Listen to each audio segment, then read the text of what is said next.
AICC programming committee chairman व साबिक रुकन असम्बली निर्मल ए महेश्वर रेड्डी ने अपनी क़यामगाह पर मुनक़िदा प्रेस कॉन्फ्रेंस से खिताब करते हुए मरकज़ी और रियासती हुकूमत को कड़ी तनक़ीद का निशाना बनाया।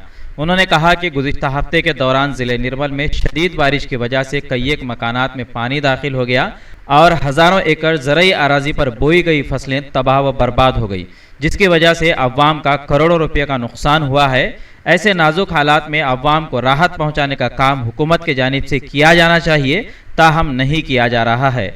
उन्होंने कहा कि TRS हुकूमत ने अपने 7 साला दौरे इक़्तिदार में कोई एक मिसाली कारनामा अंजाम नहीं दिया।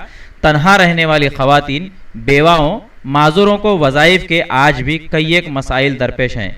इसी तरह बेरोज़गारी से लोग मुफलिसी के आलम में अपनी ज़िंदगी गुजार रहे हैं। हुकूमत ने अवाम से झूठे वादे करके इक़्तिदार हासिल किया। मिशन काकतिया, मिशन भगीरथा, मुख्तलिफ प्रोजेक्ट्स, चेक डैम्स, पैकेजेस और सुनहरा तेलंगाना के नाम पर करोड़ों रुपयों का गबन कर रहे हैं। उन्होंने बताया कि हल्क़े असम्बली निर्मल में ज़ेर तामीर चेक डैम्स, प्रोजेक्ट्स व दीगर के काम जारी हैं, लेकिन ये तरक्याती काम के लिए कोई ख़ास मनसूबाबंदी और लाही अमल तैयार नहीं किया गया, जिसके नतीजे में गुज़िश्ता हफ्ते के दौरान हुई बारिश से कई एक मकानात न सिर्फ पानी में डूब गए बल्कि कच्चे मकानात मुनहदिम भी हो गए। बिलखुसूस काश्तकारों को कई एक मसाइल से दो चार होना पड़ा। ए महेश्वर रेड्डी ने कहा कि हुकूमत की अवामी नुमाइंदे और सरकारी ओहदेदारान सिर्फ मुतासिरा इलाकों के दौरे कर रहे हैं, लेकिन राहत पहुंचाने के लिए अब तक कोई भी ठोस इक़दामात नहीं उठाए गए, जबकि मुतासिरीन पिछले 5 दिनों से परेशान हाल है। उन्होंने हुकूमत तेलंगाना से मुतालबा किया कि वह अवाम को राहत पहुंचाने के लिए ठोस इक़दामात उठाएं। इस मौके पर कांग्रेस कायदीन अजहर हुसैन, रमना रेड्डी, मोइनुद्दीन, म्यूनसिपल काउंसलर इमरानुल्ला, शेख अकील, उस्मान बिन अकील व दीगर मौजूद थे। निर्मल से एम ए अजीम की रिपोर्ट। మీరు పర్పెండిక్యులర్గా కట్టినటువంటి ఈ వాలు సేమ్ హైట్లో మీరు ఏదైతే 4 మీటర్లు కట్టాలనుకుంటున్నారో అదే 4 మీటర్లు మన కన్సల్ట్ చెప్పినట్టుగా కొంచెం టిల్ట్ చేసి కడితే వాటర్ స్టోరేజ్ ఎక్కువ ఉంటుంది. వరద ఫ్లో కేవలం 4 నుంచి 6 ఇంచులు మాత్రమే వరద ఫ్లో అవుతుంది.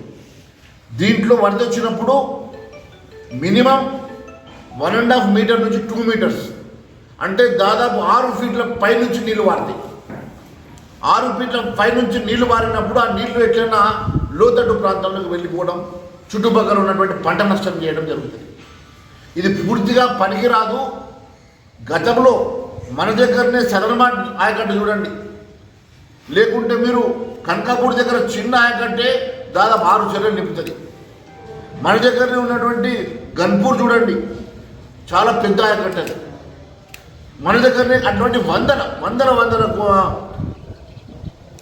వేములకుంట అలాంటి మన దగ్గరనే కొన్ని వందల ఆయకట్లు ప్రూవ్ చేసినటువంటి నిజాం కాలం నుంచి ఉన్నటువంటి ఎన్నో ప్రూవ్ చేసినటువంటి అలాంటి ఆయకట్లు ఉండగా అవేమీ కాదని చెప్పేసి ఫెయిల్యూర్ డిజైన్ తీసుకొచ్చి మీరు ఇక్కడ ఇవి కట్టుకున్నారు.